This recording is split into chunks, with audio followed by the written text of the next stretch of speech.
C'est quoi le truc avec les enfants là? Il se passe quoi avec les enfants? Je sais pas quoi faire comme intro. Il se passe quoi avec les enfants là? La SNCF veut faire des wagons sans enfants? Qu'est-ce que c'est que ce délire? Pourquoi on parle jamais des enfants? Pourquoi en politique, quand on parle des enfants, c'est que pour dire ils cassent les couilles, les enfants? Oui, les enfants ils cassent les couilles dans le train. Oui, il faut interdire les réseaux au moins de 15 ans. Oui, il faut interdire les jeux vidéo. C'est quoi les enfants là? Oh non, pas encore ça. Bon, pourquoi je parle de ça? Il y a de l'enfantophobie? Qu'est-ce qui se passe? Pourquoi je parle de ça? Parce qu'on va regarder aujourd'hui, parce qu'ils sont casse-couilles, oui, mais peut-être que c'est déjà la fasciste.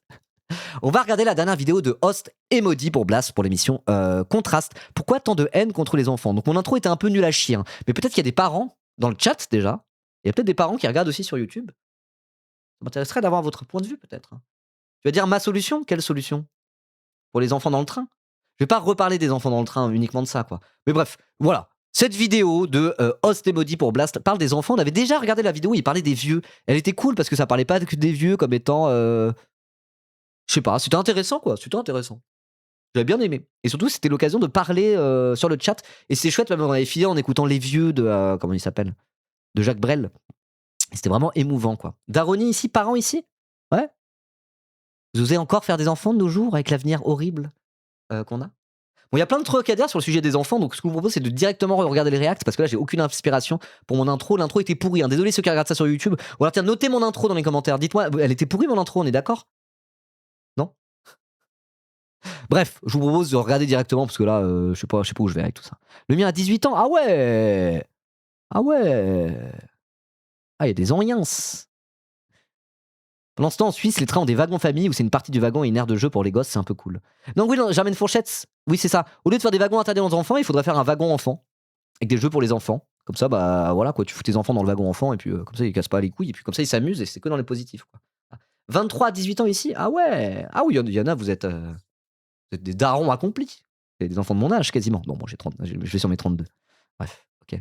Je suis parent et ce week-end, il y avait une colo de 60 personnes sur le quai. Bah, j'étais content qu'ils soient pas dans mon wagon MDR. Non, mais oui, évidemment, évidemment. Mais c'est vrai, quand on parle des enfants, souvent en politique, c'est plus pour dire oh là là, les iPads, le problème des réseaux sociaux. Oh là là, ils veulent plus travailler. Oh là là, ils cassent les couilles à faire du bruit. On parle rarement en positif des enfants politiquement, comme on parle rarement en positif des vieux politiquement, quoi. Voilà. Donc je sais pas. En tout cas, on va regarder la vidéo et puis voir, hein. Ça sera l'occasion aussi de discuter avec vous, le chat, de notre rapport à tout ça, quoi. Voilà. Généralement, avec les vidéos de Host et Maudit, parfois on regarde la vidéo et c'est vraiment qu'un support pour au final parler des sujets qu'ils abordent. Donc je pense que ça va peut-être faire un peu de ça et ça sera l'occasion de parler des enfants. Voilà. C'est parti. Est-ce que vous vous souvenez de notre épisode Tout le monde s'en fout des vieux? Oui, on l'avait regardé sur cette chaîne. Il était vraiment super bien et c'était un très bon contenu pour React. Voilà. Il y a des moments, j'ai été ému et tout d'en parler avec vous, des vieux. Et non, ils s'en souviennent pas, ils l'ont pas regardé parce que tout le monde s'en fout des vieux. On aurait dû appeler l'épisode Pourquoi Macron veut tuer nos vieux. On aurait mis Macron dans la vignette, Macron dans le titre, Macron, putain. Ça va? Non mais 10 ans de Macron, bientôt il était là avant Fortnite. Il y a des enfants qui savent compter 2 par 2 et lasser leurs chaussures qui sont nés pendant Macron. Bon, au lieu de râler, là on vous a parlé des vieux parce que l'épisode d'aujourd'hui c'est un miroir de cette vidéo-là. Oui, les rares personnes qui ont regardé cet épisode, elles ont critiqué comme d'habitude, elles ont dit oui, pourquoi vous parlez pas des enfants? Ouais, mais c'était une bonne remarque. Pourquoi il est gris comme ça, Host? Qu'est-ce qui se passe? Pourquoi il est gris comme ça? Elle était bien. Elle a floppé la vidéo sur les vieux. Elle a floppé premier degré. Parce que nous, on l'a regardé, elle était vraiment bien cette vidéo. Elle était chouette, hein. Bon, allez. Marque pour le coup. Mais c'est quoi la prochaine étape? Tu vas défendre Macron? Bon, allez, générique.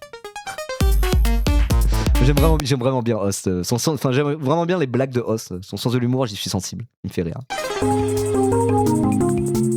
Allez, c'est parti, les enfants, ouais! Vive les enfants! Les enfants, c'est l'avenir. La jeunesse, c'est l'avenir. Je pense que personne n'est à l'abri de se dire putain, oh, les jeunes d'aujourd'hui. Tout le monde se dit un peu ça.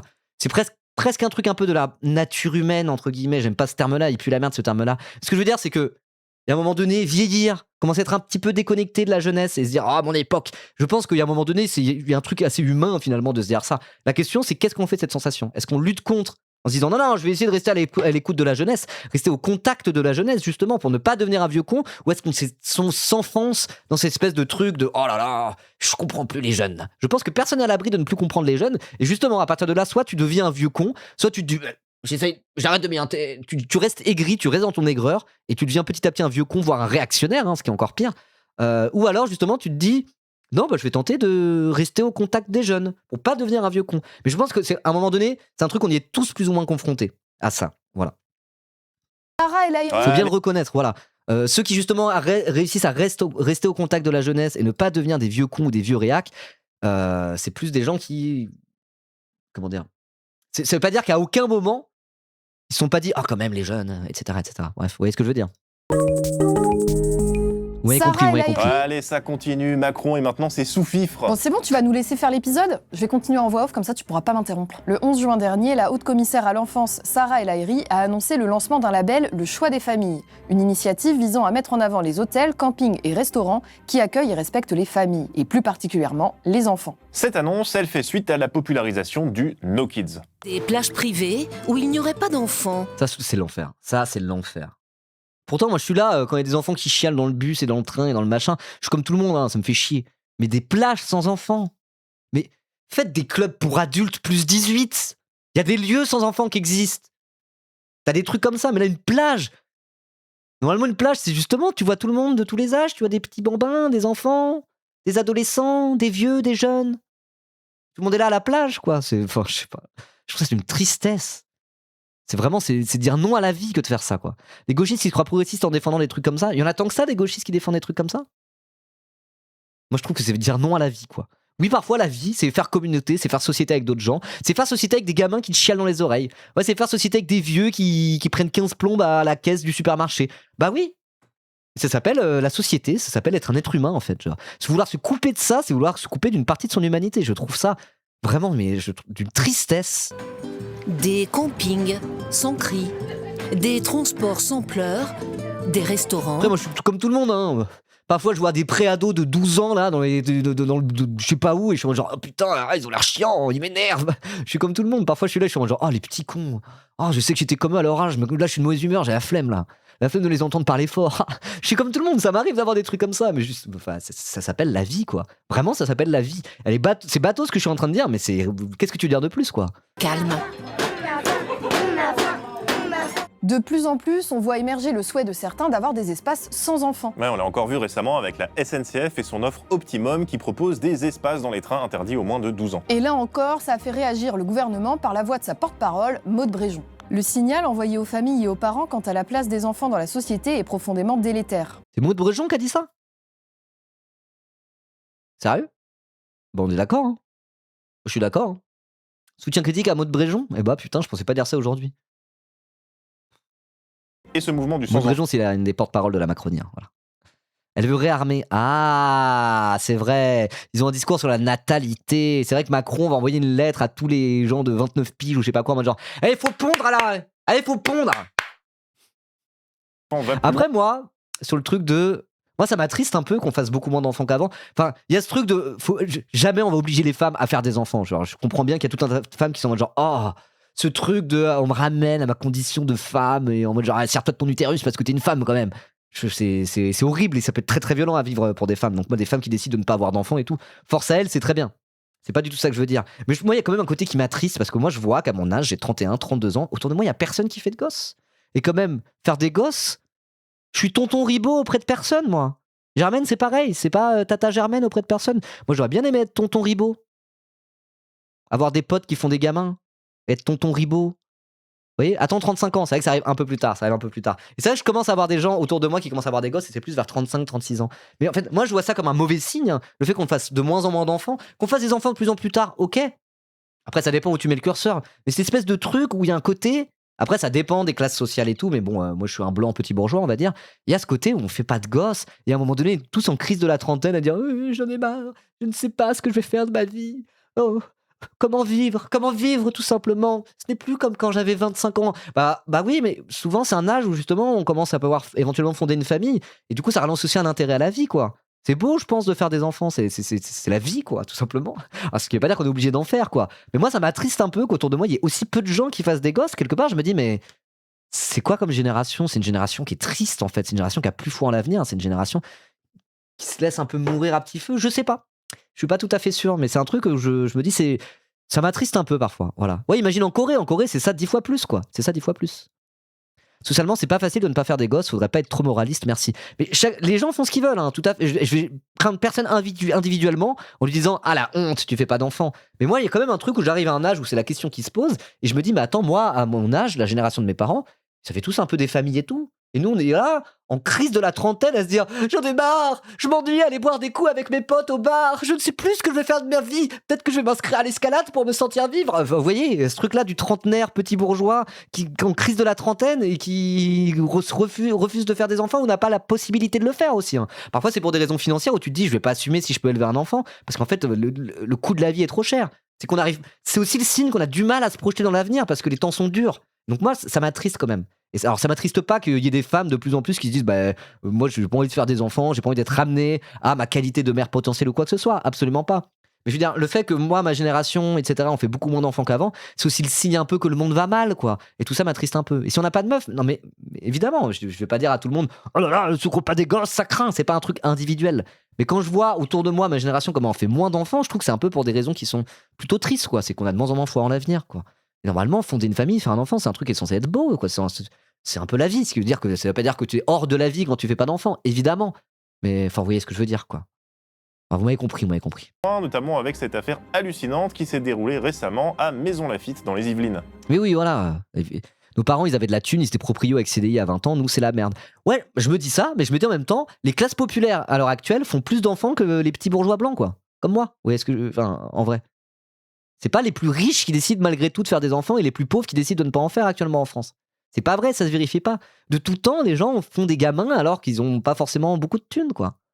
Donc c'est aussi qu'il y a une hésitation de la part de toute une partie des Français à en faire. Et c'est pas grave en soi, mais il y a un côté où je trouve c'est un peu triste, je sais pas. Depuis la rentrée scolaire, les élèves de l'école Montessori, les Rayons de Soleil, sont privés de cours de récréation car Et je veux dire, les gens qui veulent des plages sans enfants et des wagons sans enfants, et à côté de ça, on fait de moins en moins d'enfants. Moi, il y a un côté où je trouve tout ça triste. Je trouve que c'est pas... Je sais pas. Vous voyez, collectivement, c'est mauvais signe. Qui s'est déroulé récemment à Maisons-Laffitte dans les Yvelines. Maisons-Laffitte, je connais Depuis bien. la rentrée scolaire, les élèves de l'école Montessori, les Rayons de Soleil, sont privés de cours de récréation car ils font trop de bruit. Le tribunal de Versailles, saisi par des habitants du quartier, a interdit à l'école d'utiliser sa cour principale, sous peine d'une amende de 300 € par jour. Une décision ahurissante, dénonce l'établissement sur sa page Facebook. Waouh. Maisons-Laffitte, je connais bien cette ville, hein, c'est dans le 78, c'est une ville de gros bourges. Enfin, la majeure partie de la ville, c'est le parc de Maisons-Laffitte. Et c'est des grandes maisons avec des grands jardins. C'est dans le 78, pas très loin de Paris, quoi. En RER, t'es en 15 minutes à Paris. Et le parc, c'est des grandes maisons et c'est clinquant de fou, quoi. Vous voyez. Mais les écoles, ils ont plus le droit d'aller en récré parce que ça gêne les gens. Moi, j'habitais près d'une école à côté et j'étais prof en plus, donc j'avais le nez tout le temps. Entendre la cour de récré au loin, ça m'a jamais gêné. Il y a des trucs qui sont chiants pour le bruit et tout. Entendre des enfants jouer au loin, parfois ça saoule un tout petit peu, mais je veux dire, maintenant si t'aimes pas ça, c'est que t'aimes pas la vie, je suis désolé, quoi. Passe interdit aux enfants interdits en extérieur parce qu'ils font trop de bruit. Pour le sociologue spécialiste du tourisme Jean-Didier Urbain, c'est une tendance globale de nos sociétés occidentales. Le grand paradigme esthétique de notre société, c'est le silence. On veut du silence partout. On veut du silence en ville, on veut du silence dans la voiture, on veut du silence la nuit, on veut du silence partout. Et l'enfant, c'est... Après, vouloir du silence quand t'es chez toi, je veux bien, mais ça dépend des heures, quoi. Enfin, surtout que l'école, ça fait plus de bruit passer 17 heures. Qu'il y ait du bruit en journée, ça dépend du bruit, quoi, vous voyez. exactement le contraire. Si on était de dangereux gauchistes, on dirait que cette société lisse et aseptisée accompagne la montée du fascisme. Mais n'allons pas trop loin, soyons raisonnables, on va plutôt citer Sarah El Haïry. Bien sûr. Comment peut-on, en 2025, considérer que les bruits joyeux de la récréation sont une nuisance à bannir ? Bah oui. À force de céder à la logique du no kids, on construit une société qui veut des enfants silencieux, invisibles, aseptisés. Bah basé de fou, un soutien critique à Sarah El Haïry. Pour le coup, là, j'ai rien à dire, hein. Elle a tout à fait raison. Hein. Elle a tout à fait raison. On accepte vis-à-vis des enfants des discriminations qui paraîtraient impensables pour toute autre catégorie de la population. Parce qu'on va parler d'adultisme, c'est un concept que je connais assez mal, mais je sais qu'il y a des penseurs qui sont archi calés là-dessus. Ça va même au-delà de ça. Un enfant, on accepte plus facilement qu'on peut lui crier dessus ou même être violent avec lui. Et ça peut aller très loin. Dans un article paru le 14 janvier dernier sur Mediapart, Mathilde Mathieu raconte une affaire ahurissante. On y apprend que la cour d'appel de Metz a relaxé un père violent envers son enfant au prétexte que les violences étaient proportionnées et sans dommage. À la barre, Yves M, un major de la police aux frontières, avait notamment admis avoir infligé des gifles, des insultes et des tirages de cheveux, assumant une pratique rude et stricte. Comme le racontait Street Press, devant la cour, il avait d'ailleurs reçu le soutien du patron national d'un syndicat de police, l'UNSA, venu défendre l'éducation casque à pointe de son collègue. L'éducation casque à pointe. Ok. Ok. Bon, bizarre. J'aime pas trop, moi, ça. J'aime pas trop. Ça me dit rien qui vaille. Hein. Ok, éducation casque à pointe. Un major de la police aux frontières, donc un mec de Frontex, quoi. Tiens. C'est une pratique rude et stricte. Quel enfer. Les adultes ont la fâcheuse tendance à considérer les enfants comme des propriétés. Et oui. Moi, c'est vraiment occidental comme problème. Ailleurs dans le monde, les gens caressent les cheveux des petits qui passent à côté d'eux dans la rue et s'en occupent au parc quand ils jouent avec leurs enfants, font des compliments aux parents ou les soutiennent quand ils pleurent au magasin. Je pense que c'est un truc qui est assez occidental, ouais, tout à fait. L'enchaînement de mots est terrible, ouais. C'est chaud. Bon, heureusement, la Cour de cassation a cassé Donc on a un mec de Frontex, genre bah quoi, on n'a plus le droit de frapper ses gosses, et il y a le syndicat de police UNSA comme genre bah quoi, on n'a plus le droit de frapper ses gosses. Bah non, on n'a plus le droit de frapper ses gosses, allez vous faire foutre. cette décision, mais ça reste à peine croyable. Maintenant, imaginez que vous êtes au travail et un collègue, appelons-le Hubert, ne cesse d'émettre des bruits de mastication. Mais c'est insupportable. Oui, mais vous allez jamais lui dire « Hubert, je compte jusqu'à 3 », puis après lui mettre une torgnole sur les fesses, ou en tout cas si vous le faites, vous n'allez pas être excusé par le tribunal. Et c'est Non. pas une À la limite, tu te barres de table en faisant. Les gens comprennent pas trop, et après à la machine à café, t'es en mode genre j'en peux plus de ces bruits de mastication, Hubert. Vraiment, je suis de mauvaise humeur aujourd'hui, je vais péter un câble. Il peut pas bouffer la bouche ouverte, ce fils de pute. Non, mais c'est bon, ça va. Tu lui dis pas en face. Tu fais pas ça avec les enfants. Si, tu peux faire ça avec les enfants. Mais vous savez quoi, moi, parfois je fais ça avec les enfants. Ça peut nous arriver, avec les enfants ou d'autres gens. Hein. Avec Germaine Fourchette, ça peut nous être arrivé de prendre le train pour aller en vacances ou je sais pas quoi. C'est des enfants qui cassent les couilles, et on est en mode genre il casse les couilles cet enfant, il a l'air horrible. Ah. Si on a des enfants un jour, j'espère tellement qu'ils seront pas comme ça. T'as vu? Abominable ce petit. Oh. Mais voilà quoi, on va pas aller l'embrouiller publiquement ou réclamer des wagons sans enfants quoi. Évidemment. uniquement parce qu'Hubert va à la salle. Normalement, c'est pas envisageable de gérer un conflit entre adultes de cette façon. Oui, mais alors pourquoi est-ce qu'on le fait pour les enfants? Ou en tout cas, pourquoi c'est plus largement accepté par la société? Eh bien pour ça, il faut revenir sur l'histoire de l'enfance. Oui, parce que vous le savez, en sociologie, C'est une imitation de Nota Bene, il le fait bien. Il le fait très bien. on aime bien déconstruire les catégories, comprendre pourquoi et comment elles ont été formées. On ne perçoit pas les enfants et l'enfance en général de la même manière qu'aujourd'hui, au 19e siècle ou au Moyen-Âge. La difficulté pour comprendre cette évolution, c'est que l'enfance n'a pas été très étudiée ni mise en avant au cours de l'histoire. Jusqu'à l'entrée en scène de cet homme, l'historien Philippe Ariès. Dans les années 1950 et 1960, il est le premier à s'intéresser à l'histoire de l'enfance. Alors, Ariès, il a remarqué ce manque de sources sur l'enfance, donc il a utilisé comme matériel de recherche des œuvres de fiction comme des peintures pour développer les thèses de son bouquin « L'enfant et la vie familiale sous l'Ancien Régime ». C'est un ouvrage qui a eu un succès et une influence énorme, notamment aux États-Unis. En gros, Ariès y développe la thèse selon laquelle l'enfance est une invention récente et qu'au Moyen-Âge, les enfants étaient considérés comme de petits adultes peu aimés de leurs parents, notamment en raison de la mortalité infantile. Ah, il y a une forme de sacralisation de l'enfance, parce qu'on s'est déshabitué à voir des enfants mourir. On est genre, bon, un enfant, il y en a un sur deux qui crève, donc on s'en fout. Et on mettait plus de responsabilités. Ok, intéressant. Intéressant. Je dois admettre que les longs trajets de train m'ont convaincu que je n'aurais pas la patience d'avoir un gosse. Après, c'est ce qu'on dit des enfants. Hein. Les enfants, c'est comme. Je sais plus. Mais il y a un truc en mode. Tu peux pas blairer les enfants des autres. Et quand c'est les tiens qui font la même chose, là, t'arrives à le supporter. Voilà.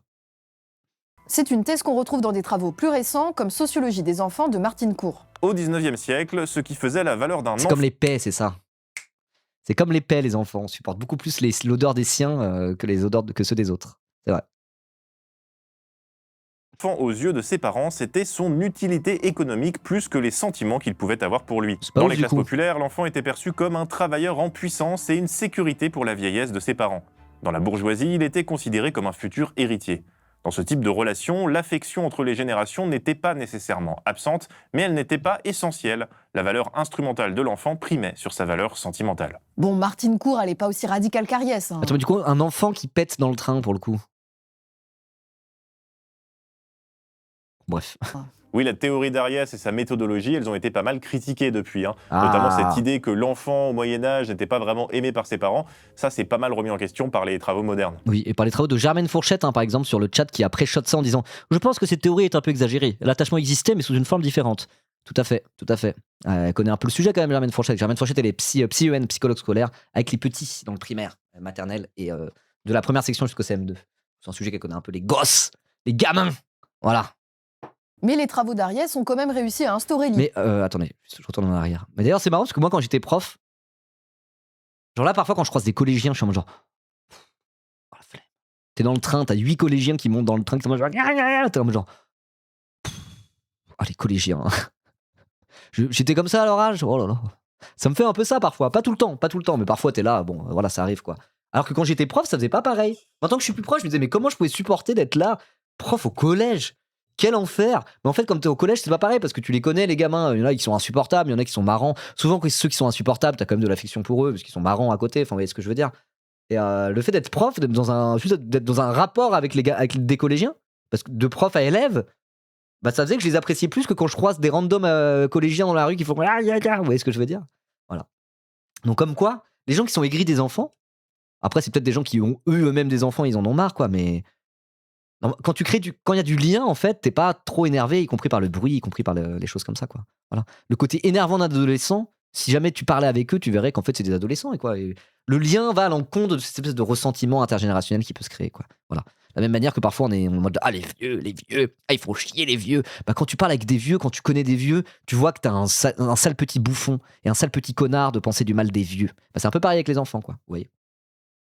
Mal remis en question par les travaux modernes. Mais les travaux d'Ariès ont quand même réussi à instaurer l'idée que l'enfance était un sujet d'étude légitime. Les scientifiques considéraient l'enfance comme une constante biologique et n'avaient pas conscience qu'elle pouvait varier en fonction de l'époque, du statut social et de la culture. Cette découverte, on la doit à Ariès. On va pas lui dire merci parce que c'était un facho. Hein. Bon, il était proche de l'Action française, il s'est jamais vraiment éloigné des cercles royalistes. Et oui, Ok. ici on ne sépare pas l'homme de l'historien.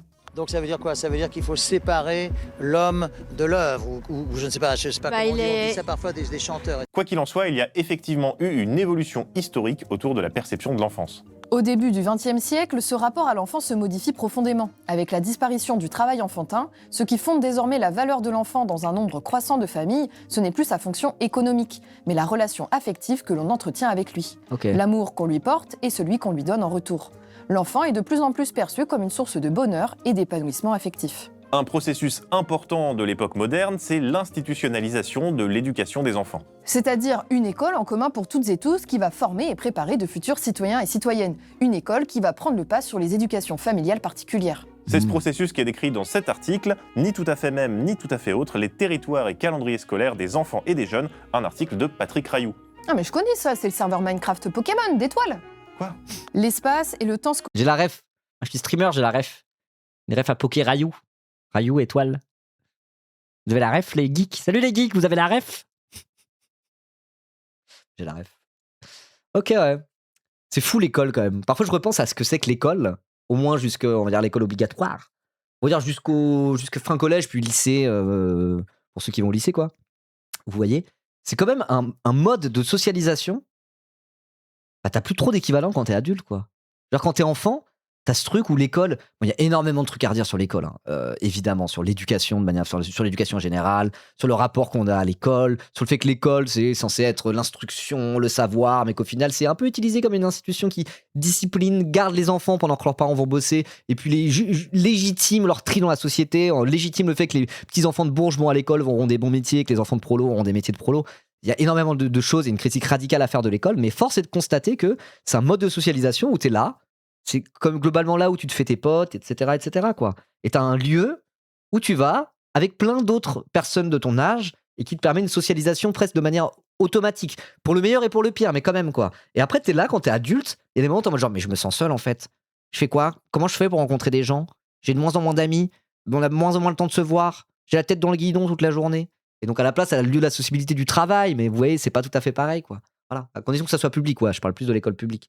Mais c'est vrai que quand j'y repense à l'école, je me dis waouh, il n'y a pas d'équivalent à l'école pour les adultes, quoi. Et c'est vraiment, certes, c'est le lieu où t'apprends, etc., mais c'est un espèce de lieu de sociabilisation incroyable, en fait, l'école, quoi. C'est pendant des années de ta vie, on te met dans un endroit avec plein de gens de ton âge, et dedans, il y en a qui deviennent tes meilleurs amis, parfois. Vous voyez?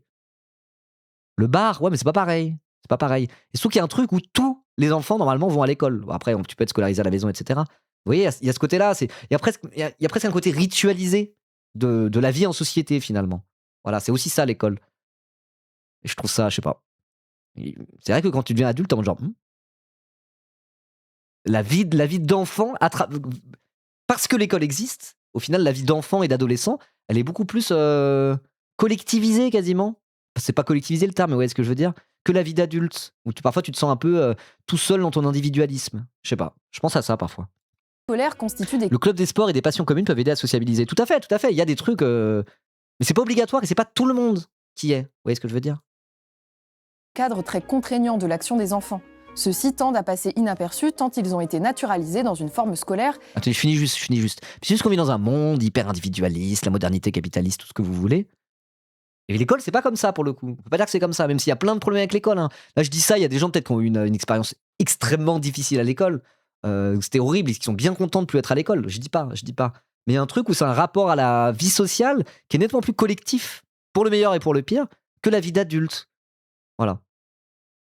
Ah mais je connais ça, c'est le serveur Minecraft Pokémon d'étoiles. Quoi? L'espace et le temps scolaire constituent des cadres très contraignants de l'action des enfants. Ceux-ci tendent à passer inaperçus tant ils ont été naturalisés dans une forme scolaire qui a fini au fil de l'histoire par s'imposer.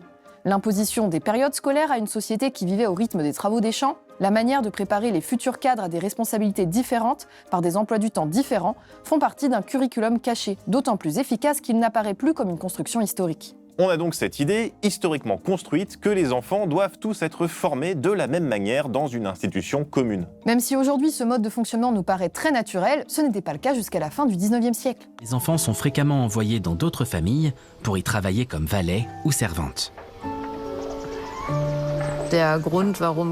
Les enfants étaient mis au service d'autrui dès leur plus jeune âge, parce qu'on estimait qu'ils apprenaient ainsi des choses qu'ils n'apprenaient pas à la maison.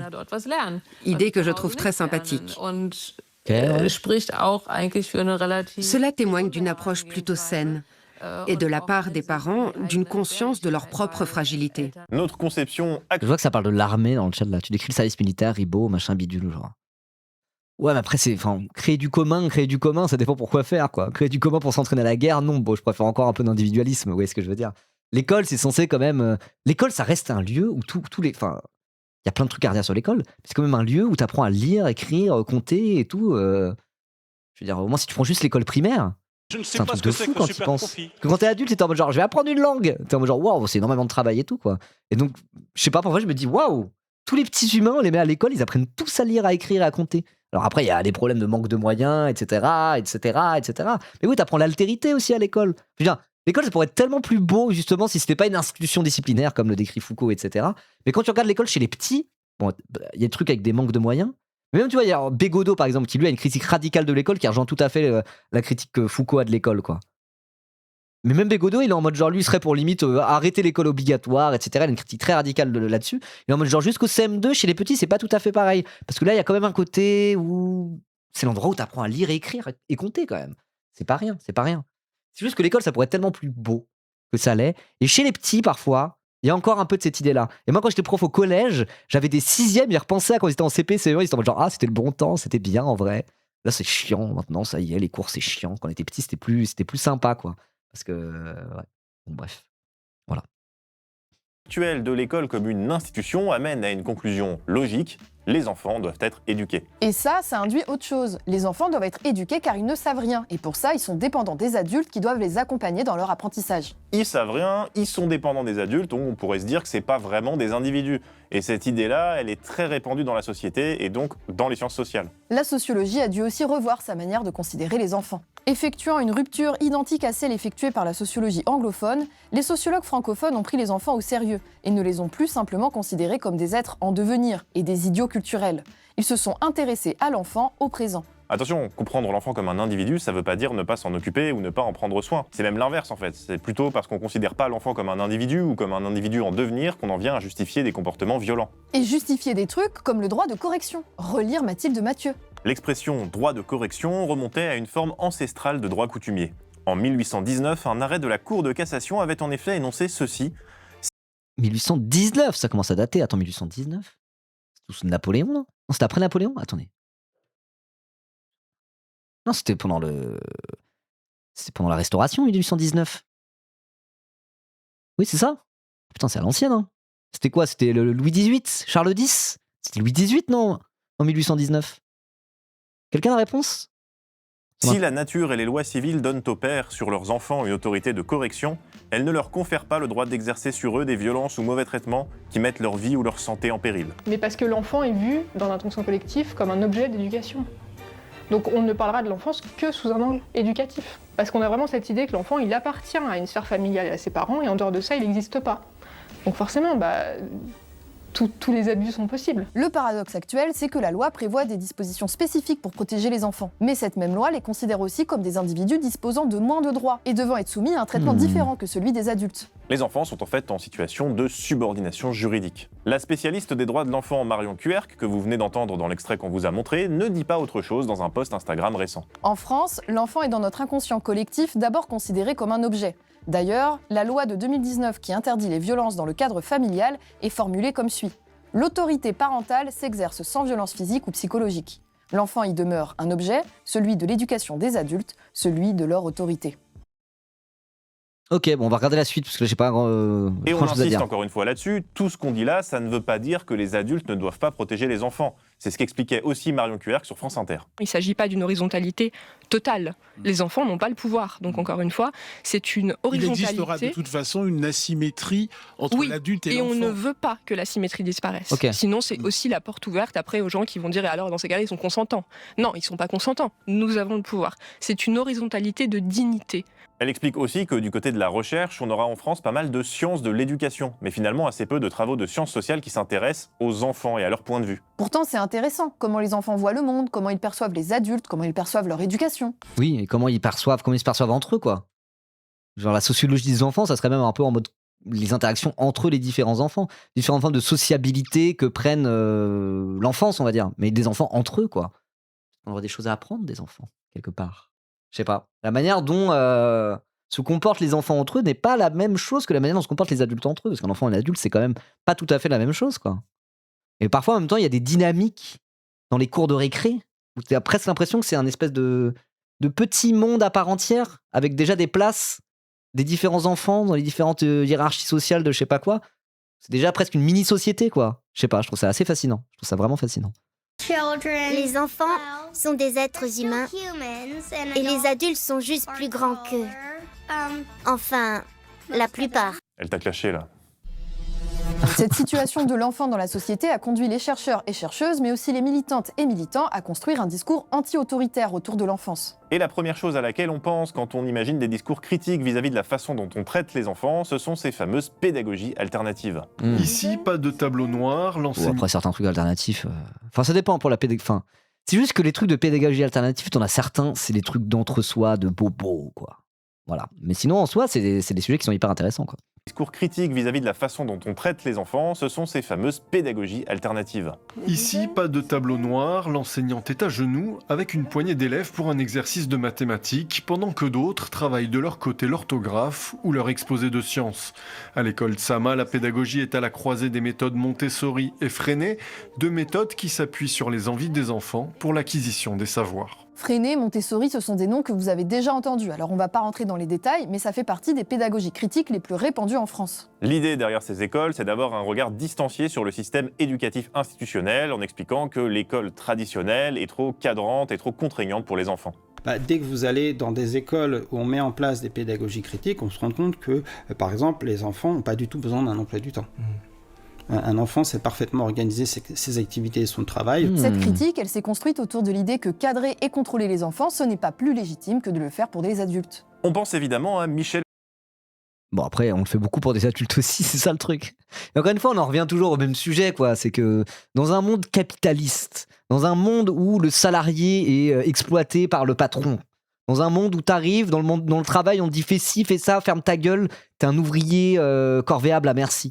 Tant qu'on vit dans ce monde comme ça, je veux dire, on peut créer des trucs de méthodes d'éducation alternative type Montessori, mais ça sera toujours en décalage avec le fonctionnement du monde, en fait. Parce qu'on fonctionne dans un monde qui pue la merde. Parce que le capitalisme, c'est violent. L'exploitation capitaliste, elle est violente. Elle est aliénante. Elle rend les travailleurs prisonniers du système, quoi. Donc si on a... Enfin, vous voyez, parfois, il peut y avoir aussi un décalage entre les trucs là. Et c'est pour ça, là, je vais lire le commentaire qu'il y a plus haut. Je trouve que l'école, c'est juste une garderie, une machine à broyer les enfants pour leur apprendre à accepter les normes de la société sans réfléchir. J'étais bon élève, pourtant, plus je vieillis, plus je hais l'école. Au moins, les pédagogies alternatives, ça teste des choses. Ouais, mais du coup, le problème là-dedans, l'école n'est que le reflet de la société dans laquelle on vit, finalement. Tu vois ? Donc, c'est extrêmement bateau ce que je veux dire, mais le problème, c'est peut-être aussi la violence de la société capitaliste et nos vies de travailleurs aliénés, quoi. Voilà. Non, je dis pas, je défends une école de merde car une société de merde, mais le problème se joue à ce niveau-là, quoi. Voilà. Je veux dire, avoir un truc ultra carré par rapport à l'enfance, tu pourras avoir que des écoles à la méthodologie, à la aux méthodes alternatives, tatati, tatata. Je veux dire, ça n'arrivera pas. Ça n'arrivera pas tant qu'on vit dans un monde qui, de toute façon, est basé sur l'exploitation et compagnie, quoi. Vous voyez ce que je veux dire? Mais non, moi, c'est un truc que je déplore, quoi. C'est un truc que je déplore, évidemment. Foucault, un philosophe français très connu pour ses travaux notamment sur la prison et les rapports de pouvoir, et globalement sur toutes les institutions qui gèrent les individus dominés dans la société. Une analyse qu'il a principalement développée dans un ouvrage célèbre paru en 1975, Surveiller et punir. Tout à fait. Très bien, cette chrone le résume bien. L'école est une prison parce que la société capitaliste a besoin que ça en soit une. Ouais. Mais après, moi, je fais quand même partie des gens, c'est peut-être parce que j'ai été prof aussi. Hein. Moi, je dis ça, j'ai pas aimé l'école. Hein. Quand j'étais petit, je détestais l'école. J'ai commencé à sécher les cours en CE2. Vraiment, j'étais pas scolaire, j'étais en mode l'école c'est de la merde, je m'ennuie, c'est nul à chier, tatati tatata. Et pourtant, au final, j'ai fini par faire prof parce que j'étais en mode genre, ah ouais, l'entreprise c'est encore pire que l'école en fait. Donc je préfère encore être prof. Puis les vacances scolaires. C'est un métier qui, à mes yeux, avait plus de sens que m'emmerder dans un bureau toute la journée. Mais moi, de base, j'aimais pas l'école du tout. Hein. J'étais dans un rejet scolaire, etc., etc. Après, j'étais bon élève, donc ça va, quoi. J'ai eu mon bac. Arrivé en première, j'ai commencé à être plus scolaire parce que justement, en maths, j'ai bien aimé les maths. Et j'ai commencé à me prendre au jeu, quoi. Mais j'ai dû attendre la première, j'ai dû attendre d'avoir 15-16 ans, quoi. Sinon, j'étais vraiment pas scolaire. Genre, en troisième, je séchais tout le temps les cours. Et j'ai commencé à sécher les cours à l'école primaire en CE2, quoi. Voilà. T'as vu ton CAPES, ça en dit long sur l'EN, ça en dit long sur mon niveau, sur mon immense cerveau fort en mathématiques, surtout. Qu'est-ce que je voulais dire? Je sais plus ce que je voulais dire. Je sais plus ce que je voulais dire. Mais oui. Oui, l'école est un peu une prison, du coup, je suis assez d'accord. Parce que la société capitaliste a besoin que ça en soit une. Ah oui, non, mais je dirais qu'il y a quelque chose d'ambivalence dans le rôle de l'école, quoi. Il y a un côté où c'est la prison. C'est vrai. Il y a un côté où c'est quand même, malgré tout, l'institution qui fait que tout le monde le sait lire et écrire en France. Donc c'est pas. Il y a d'autres trucs. Pour moi, il y a une ambivalence dans ce que c'est que l'école. Mais hélas, la société capitaliste, effectivement, fait que l'école ressemble pas mal un peu à une prison. Hélas. C'est quel niveau le CAPES de maths? Il est facile à avoir. Il est facile à avoir, le CAPES de maths. Bref. Mais oui, alors... Attendez, changer de compte. Ah non, merde, attendez. J'avais fait une vidéo sur l'école, en vrai. L'école est une prison. Non, c'était les profs sont-ils des flics pour enfants? Ribot dans la sauce. Une toute première vidéo. Toute première vidéo. Attendez, où? Non, ça c'est la chaîne secondaire. Je cherche la chaîne principale. Je retrouve même plus ma chaîne principale sur YouTube. Oh putain. Je vous la mets quand même, parce que j'avais fait une vidéo là-dessus. Je retrouverai jamais. Ça y est. Ma chaîne principale est invisibilisée par ma chaîne de VOD. J'en suis là dans ma carrière. Attendez. J'ai changé de compte. J'aimerais bien vous la mettre parce que quand même j'avais fait une vidéo, un essai vidéo sur les profs et les flics. Voilà. Juste là. Et c'est une des toutes premières vidéos qui avait été un peu vue, notamment sur la chaîne de Krone. Hop là. Donc je vous la mets ici pour ceux que ça intéresse. J'en avais pas mal parlé. Voilà, juste là. Hop là, on reprend. Bon bref, je me suis un peu mélangé dans ce que je disais. Il a donc parlé des prisons, des hôpitaux psychiatriques, mais aussi des écoles comme des lieux de domination et de coercition. Oui, il parle d'institutions disciplinaires. L'enseignant, c'est celui qui dit, écoutez, voilà, il y a un certain nombre de choses que vous ne savez pas, mais que vous devriez savoir. Ça comporte donc une première étape qui est celle que j'appellerais de la culpabilisation, si vous voulez. Bon, deuxièmement, ces choses que vous devez savoir, moi je les sais, et je vais vous les apprendre, et c'est le stade de l'obligation. Foucault et ceux qui l'ont suivi considèrent donc les enfants comme une classe dominée. Le philosophe de l'éducation Sébastien Charbonnier ne dit pas autre chose dans son ouvrage La fabrique de l'enfance. Et si on commence à parler des enfants comme une classe d'opprimés, on va très vite avoir, en tout cas, on risque d'être confronté à un réflexe de susceptibilité qui, je le dis au passage, est un réflexe assez courant chez les dominants, de prendre pour soi. C'est-à-dire de finalement transformer une analyse qui se veut une analyse en termes de rapport, en termes de systémique dans une société, en quelque chose de je fais de mon mieux, j'essaye de bien faire, etc., etc. C'est vrai que c'est une thèse radicale qui n'est pas évidente à présenter. Oui, mais il y a plein de choses dans les rapports adultes-enfants qui sont aussi normalisées et qui relèvent pourtant de la coercition, de la domination. Ouais, bah, je sais pas, moi je trouve que c'est pas si dur que ça. De se dire, bah oui, je suis un rouage dans une sale machine, mais ça veut pas dire que j'essaie de pas de faire de mon mieux pour autant. Enfin, n'importe qui est prof, pas n'importe qui, il y en a, ils s'en battent les couilles. Hein. Il y en a, ils sont en mode genre, bah non, les règles, faut les suivre, hein, les enfants, de toute façon, faut leur mettre du pont, faut leur mettre Voilà, ça l'a dur et c'est comme ça. Quoi, t'as pas voulu faire ton truc, bah je te punis, va te faire enculer. Enfin, genre, il y a des profs, ils n'ont aucune réflexion de cet ordre-là, hein, ils s'en fichent. Mais tous les profs qui ont un peu une sensibilité de gauche, qui voient quand même très bien à quel point l'école, c'est aussi une institution disciplinaire qui est là pour fliquer les enfants, tatati tatata. Enfin, n'importe quel prof de gauche un peu conséquent, c'est le genre de réflexion qu'il a. Il sait très bien que même s'il fait de son mieux, et même si c'est le moins pire, à un moment donné, il y a des problèmes qui sont de l'ordre de la structure de l'institution éducative, mais même plus largement de la place de l'enfant dans la société, quoi. Je veux dire, mal prendre une critique comme ça, pour moi, il faut être un peu un bouffon, quoi. Vous voyez ce que je veux dire? Non, mais c'est reconnaître qu'on tire un avantage et qu'on a intérêt à maintenir cette domination. Ok. Mais du coup, si une société qui se débarrasserait de cette domination adulte, ça ressemblerait à quoi? Quel avantage on perdrait, nous autres adultes? C'est ça que je comprends pas. J'ai lu plusieurs ouvrages sur l'éducation et tous conseillaient de faire en sorte que nos enfants soient en bonne santé, heureux et qu'ils réussissent. Pour cela, on sous-entendait qu'il était important de leur répéter ce qu'ils devaient faire ou ne pas faire. Et là, je me suis dit, mais qui aurait envie d'être sous surveillance permanente ? Les militants parlent notamment d'infantisme pour désigner ce rapport de domination. Alors ça, c'est un terme qui s'est développé aux États-Unis dans les années 70. Et on trouvera aussi le mot adultisme, qui est beaucoup employé en France. Sébastien Charbonnier, lui, il parle de domination par l'ancienneté. Parce que c'est vraiment une domination qui va jouer sur la relativité des places liées à l'âge. Ce qui veut donc dire que c'est évidemment, malheureusement, une domination qui continue à produire des effets entre adultes. On pourrait penser, il y a énormément de travaux sur l'organisation du travail, par exemple, les rapports aux stagiaires, aux personnes qui sont en formation en alternance, comment est-ce qu'on va plus facilement les humilier, les sous-payer. Ah, comme Lino Delacroix, par exemple, de Frontières, effectivement. C'est le rapport de la domination adulte qui fait qu'il s'humilie dans les facs à se faire voler son matériel et à se faire enfariner. Ok, d'accord. Fais des analogies avec Frontières Médias, sans ça je comprends pas, moi. Leur donner des non, mais un enfant de 7 ans ne sait pas ce qui est bon ou mauvais pour lui. Mais tu peux lui laisser l'occasion de s'apprendre, de l'apprendre aussi, quoi. Est-ce que tous les parents savent ce qui est bon ou mauvais pour leur enfant de 7 ans? Certains parents, je t'en trouve, ils savent pas ce qui est bon ou mauvais pour leur enfant de 7 ans non plus. Hein. Il y a plein de parents qui pensent que des claques dans la gueule, c'est bon pour leur enfant de 7 ans. Peut-être que l'enfant qui se dit non, me faire frapper par mes parents, c'est pas bon, il a plus raison que le parent, tu vois. Une fois que t'as dit ça, t'as pas dit grand-chose, quoi. Et encore une fois, c'est ce qu'il disait. Parler de domination adulte, c'est pas vouloir supprimer... C'est pas vouloir mettre sur un pied d'égalité totale et absolue l'enfant et le parent. Il y a quand même un genre d'asymétrie, évidemment. Mais les choses sont plus... Voilà. À faire sans commune mesure. Lécher une prise électrique, oui, c'est mauvais. Non, mais ça veut pas dire de mettre plus aucune règle, etc., etc.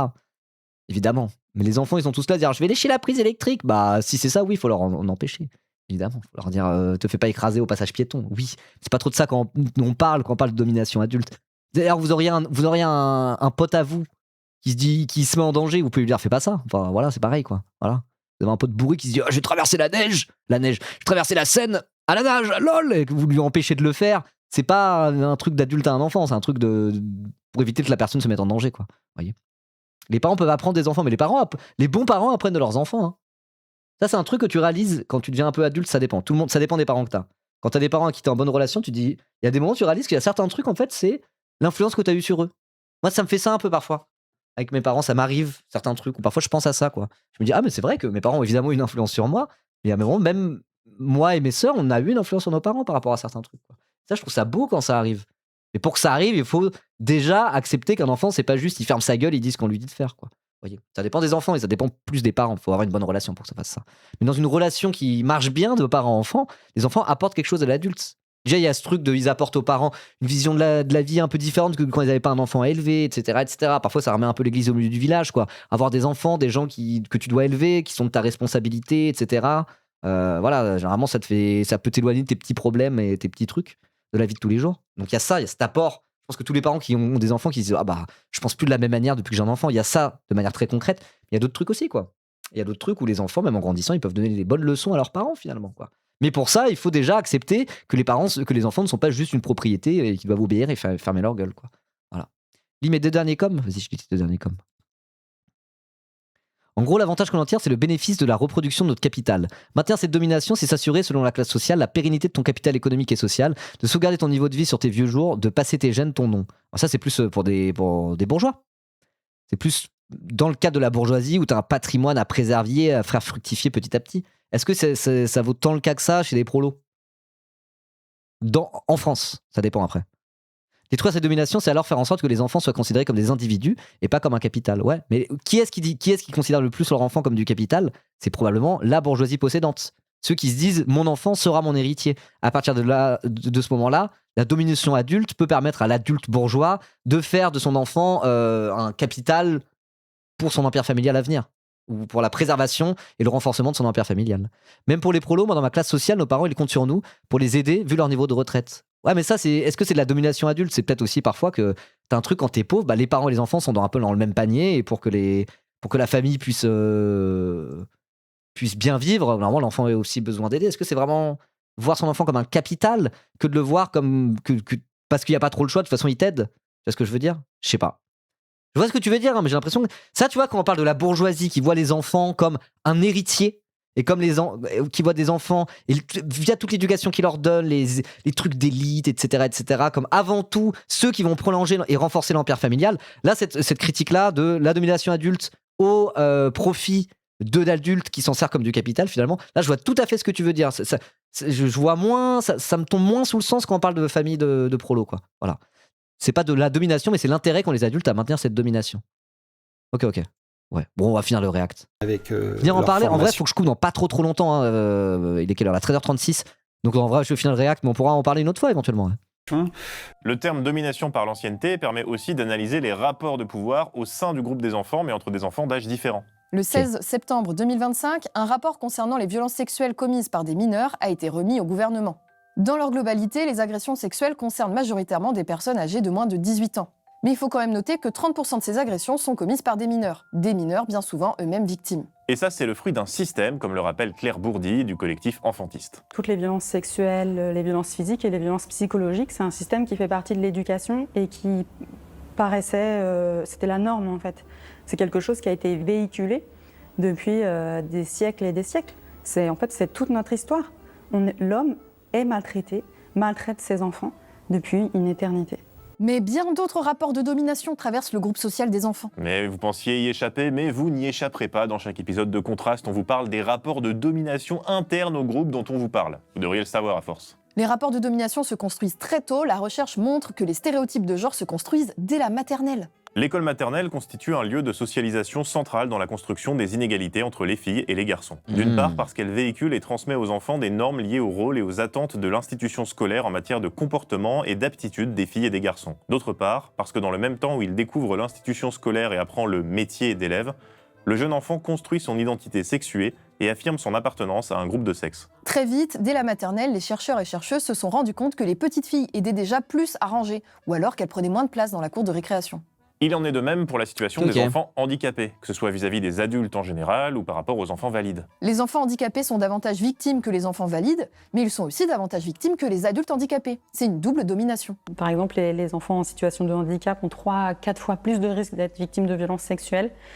Et ça, c'est pareil, c'est quelque chose dont on ne va pas parler parce que déjà que la société ne voit pas les enfants, alors elle voit encore moins les enfants qui ont des vulnérabilités spécifiques. Ces images qu'on vous montre depuis tout à l'heure viennent d'un documentaire qui s'appelle « Réinventer l'enfance » qui traite plutôt de la question des violences sexuelles concernant les enfants. On a seulement abordé le sujet dans cet épisode, mais si vous voulez aller plus loin, Réinventer l'enfance, c'est sur YouTube et en accès libre. Alors nous, on va continuer la vidéo avec cette idée un peu bizarre selon laquelle les enfants seraient des gens, et même des êtres sociaux. Les enfants sont même situés socialement, comme l'explique la sociologue de l'enfance, Martine Cour. Même quand ils savent peu de choses sur le métier de leurs parents, les enfants perçoivent néanmoins la place que leurs parents et donc eux-mêmes occupent dans la hiérarchie sociale.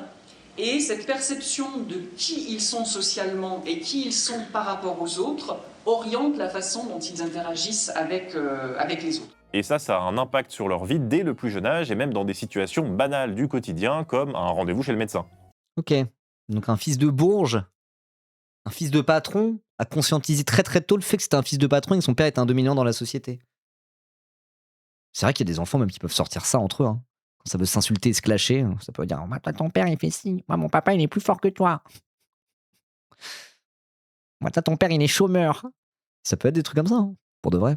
Ok. C'est ce qu'a observé la sociologue états-unienne Annette Larreau dans son ouvrage Enfants inégales, cité ici par Martine Cour. Elle montre une différence de comportement très frappante entre un petit garçon issu de classe supérieure, sa mère est cadre supérieur dans le privé, son père est avocat, et un autre petit garçon issu des classes populaires précaires, sa mère est divorcée et vit exclusivement des aides sociales, et son père est mécanicien. Et elle décrit les interactions donc, de chacun de ces deux petits garçons avec le médecin. Le premier petit garçon manifeste une très grande aisance à l'égard du médecin. Il n'hésite pas à lui poser des questions. Donc le médecin lui pose des questions, lui il pose des questions en retour au médecin. Il plaisante avec le médecin. Dans certains moments de l'entretien, il le contredit. Le médecin dit quelque chose, il le contredit. Et enfin, à un moment dans l'interaction, il interrompt le médecin pour dire ce que lui, il a à dire. Ah, les enfants de droite. Mais non, on dit enfants issus des classes supérieures. Oui, pardon. Le deuxième petit garçon se montre à l'inverse très intimidé. Il parle à voix basse pendant tout l'entretien. À aucun moment, il ne regarde le médecin dans les yeux. Il répond aux questions qu'on lui pose de manière systématique par monosyllabe et à aucun moment il ne pose de questions en retour au médecin. Ces différences sociales qui apparaissent très tôt se traduisent évidemment par des inégalités dans le rapport à l'éducation, au système éducatif. On pourrait se dire qu'une des solutions à ces inégalités, c'est les modes d'éducation alternatifs anti-autoritaires qu'on vous a présentés. Mais en fait, c'est pas si simple. Comme on le voit avec les adultes, l'idée de laisser plus de liberté aux enfants sans penser les rapports de domination, c'est juste reproduire l'ordre social. Oui, c'est ce qu'explique Ghislain Leroy dans son ouvrage « Sociologie d'une pédagogie alternative ». Quant à Ghislain Leroy, il montre que la pédagogie du dialogue et de la douceur, incitation douce, dialogue pour convaincre l'enfant du bien fondé des objectifs éducatifs, etc., souvent à l'œuvre dans des pédagogies inspirées de l'éducation nouvelle qui ont cours à l'école maternelle, peut être un moyen pas moins efficace que les approches plus ouvertement directives d'aboutir à l'ordre scolaire souhaité, sorte de main de fer dans un gant de velours. Envers l'enfant, le message peut alors être « Au fond, toi aussi tu veux cette pédagogie ». Donc oui, il n'y a pas vraiment de solution miracle pour l'éducation des enfants. Ça rejoint un peu ce qu'on disait tout à l'heure, quoi. Faire des trucs d'éducation alternative, tant qu'on vit dans ce monde-là, in fine, ça aboutira au même truc, quoi. Vous voyez ce que je veux dire ? Je le dis tout le temps, faut que j'arrête de dire ça. Prendre conscience qu'ils sont aussi du coup, j'ai juste envie de regarder la vidéo, j'ai pas 10 000 commentaires à faire. Voilà. Dans la société et qu'ils subissent à leur manière les mêmes rapports de force que les adultes. On peut rajouter la question du racisme. Les enfants racisés seront, eux, considérés plus rapidement comme des adultes et auront des comportements qui seront perçus comme plus agressifs que des enfants blancs. On l'a très bien vu dans la répression des mouvements sociaux qui ont suivi le meurtre de Naël par la police et qui comportaient de nombreux mineurs. C'est ce qu'explique Quoi, toi, t'as que 14 ans? Non, un grand gaillard comme toi, t'as pas 14 ans, toi, allez en prison. C'était un peu ça, effectivement. Juliette Bonnet sur le blog Récréation Critique. Ces situations, comme bien d'autres encore, montrent une différence Ça rejoint ce truc du syndrome méditerranéen pour les violences médicales envers les personnes racisées, etc. Ces situations, comme bien d'autres encore, montrent une différence entre le traitement qu'accordent les institutions aux enfants blancs et celui qu'elles infligent aux enfants noirs et arabes qui sont criminalisés. Le refus de reconnaître aux enfants et adolescents noirs et arabes une innocence qui serait propre à leur tranche d'âge sert à justifier a posteriori le traitement humiliant, violent et parfois mortel qui leur est spécifiquement infligé. Ça, c'est une thèse qu'a notamment développée Fatima Wassak, qui parle dans son essai La puissance des mères d'enfants issus de l'immigration qui sont désenfantisés. Bon, on vous a parlé des enfants comme une catégorie spécifique mise.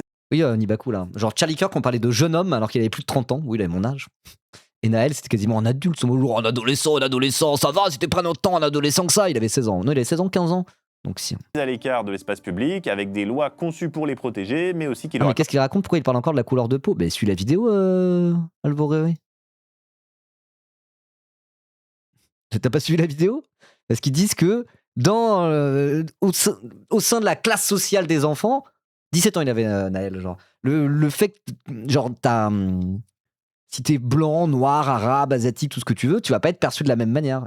Dans la sociabilité des enfants entre eux et dans le rapport que t'as par rapport aux adultes. Et 16 ans et déjà un casier long comme le bras. Il a pas de casier judiciaire. Allez, hop, là, je vais te bannir, toi, tu me casses les couilles. Désenfantisés. Bon, on vous a parlé des enfants comme une catégorie spécifique, mise à l'écart de l'espace public, avec des lois conçues pour les protéger, mais aussi qui leur accordent moins de droits qu'au reste de la population. Pourtant, les enfants ne sont pas en dehors. Il avait déjà un casier long comme le bras, déjà c'est faux, premièrement. Il avait pas de casier, genre, il avait eu des trucs, mais c'était pas un casier judiciaire à proprement parler. Deuxièmement, du coup, ça va, il peut se faire tuer sans jugement par un flic, quoi. Allez, casse-toi, sale raciste. Hors de la société, ils sont concernés par les clivages sociaux et politiques qui la traversent. Mais leur place dans la société est celle de subordonnés, une place qui les rend particulièrement vulnérables à des violences physiques ou sexuelles, et notamment dans le huis clos familial. Et toutes ces discriminations spécifiques, on ne peut vraiment les prendre en compte qu'en considérant les enfants vraiment comme des sujets et non pas des objets. On dirait qu'on dit des trucs basiques, mais visiblement c'est pas évident. Regardez la SNCF et son wagon sans enfants. Pourquoi est-ce qu'on pense d'abord des espaces sans enfants au lieu de penser des espaces conçus pour eux? Voilà, c'est ce qui est dit, Germaine, à chaque fois. Elle est en mode, mais c'est trop bête, ils sont trop cons. Tu te fais un wagon enfant et puis basta. En fait, si tu veux un wagon enfant, un espace pour les enfants, tu veux pas voir les enfants, et bah tu te veux ailleurs et puis basta. Et c'est tranquille. Effectivement, le fait de se dire on va faire un wagon sans enfants, c'est un signal envoyé pour les gens qui sont en mode genre oh, j'en ai marre des enfants, quoi. C'est pour faire plaisir à un certain type d'usagers, mais au détriment des enfants eux-mêmes. Alors qu'on aurait pu faire comme au fast-food exactement. T'es au McDo, oh il y a trop d'enfants partout, bah hop là ils vont dans la piscine à boules et du coup voilà. Si t'as pas envie d'entendre les enfants, tu te mets loin des aires pour enfants et basta quoi. Et si c'est ça, c'est bien. Je sais pas ce que c'est que super profit. Mais du coup, ce qu'il faut, c'est mettre l'enfant au centre de la préoccupation quoi. Si tu fais un truc pour les enfants, ceux qui veulent pas voir d'enfants, et bah ils peuvent. Voilà. Même McDo est moins débile que la SNCF. Et oui, c'est moche. Hein. J'ai rien inventé, je trouvais l'idée dans un article, mais je me suis complètement approprié l'argument. C'est que déjà les wagons famille, bah généraliser un peu plus ça, parce que là, la SNCF, ils font des wagons sans enfants maintenant, quoi. Donc, je sais pas. Merci Asmegaswag pour ton 4e mois, merci beaucoup. Cet épisode, on vous a cité des sociologues qui ont travaillé sur la question, mais aussi des personnes plus militantes qui ont essayé de politiser la question des rapports de domination des adultes sur les enfants. On a fait ce choix parce que considérer les enfants comme une classe dominée permet d'avoir un autre regard sur nos interactions avec eux en tant qu'adultes, même si c'est une hypothèse qui peut bousculer au premier abord. Oui, cette grille d'analyse permet de voir d'un autre œil la façon... C'est un problème les wagons sans enfants, oui. Justement, c'est une des illustrations là qu'on a eu il y a pas longtemps de cette société adultiste, on pourrait dire comme ça, de la domination adulte, quoi. C'est normalement avoir des enfants dans le train, c'est le truc le plus humain de la Terre, quoi. T'as des enfants dans un train. Normalement, on vit en société, il ne devrait pas y avoir de souci à ce qu'il y ait des enfants dans un train. Et s'il y a des gens qui sont en mode genre, oh j'en ai marre des enfants qui font trop de bruit dans le train, et que la solution c'est on va interdire certains wagons aux enfants, c'est bien symptomatique d'un certain rapport aux enfants de manière générale, les enfants comme une classe sociale même, qu'on a dans notre société, quoi. Voilà. C'est tout le sujet de la vidéo, tout à fait. Dont on exclut ces personnes de petite taille de notre société. On espère que cette vidéo aura ouvert vos perspectives sur les enfants, et puis n'oubliez pas de soutenir Blast qui parle de sujets dont on n'entend jamais parler dans les médias traditionnels. Je peux dire on se retrouve le mois prochain sinon. Mais voilà. Retrouve le mois prochain sinon. Et puis quand t'isoles les enfants, t'isoles les femmes qui s'en occupent majoritairement, donc c'est aussi antiféministe, tout à fait. Tout à fait. De fou. Ok, mais un vaste sujet, hein. J'avais des trucs à vous dire au début, puis après à la fin de la vidéo, j'ai laissé couler, j'ai laissé glisser. J'ai écouté, j'avais pas forcément 10 milliards de trucs à dire ou à ajouter, mais bon, la vidéo était bien en tout cas, hein. Franchement. Elles sont toujours plutôt bien, hein, je trouve, les vidéos de Host et Maudit. Il y en avait une qui avait fait un peu parler dans le mauvais sens du terme, vite fait, là, celle sur la gentrification, mais en vrai, elle était pas inintéressante du tout, hein. Moi, j'avais trouvé bien. Je vous mets le lien, n'hésitez pas à lâcher un petit like sur la vidéo, tout ça.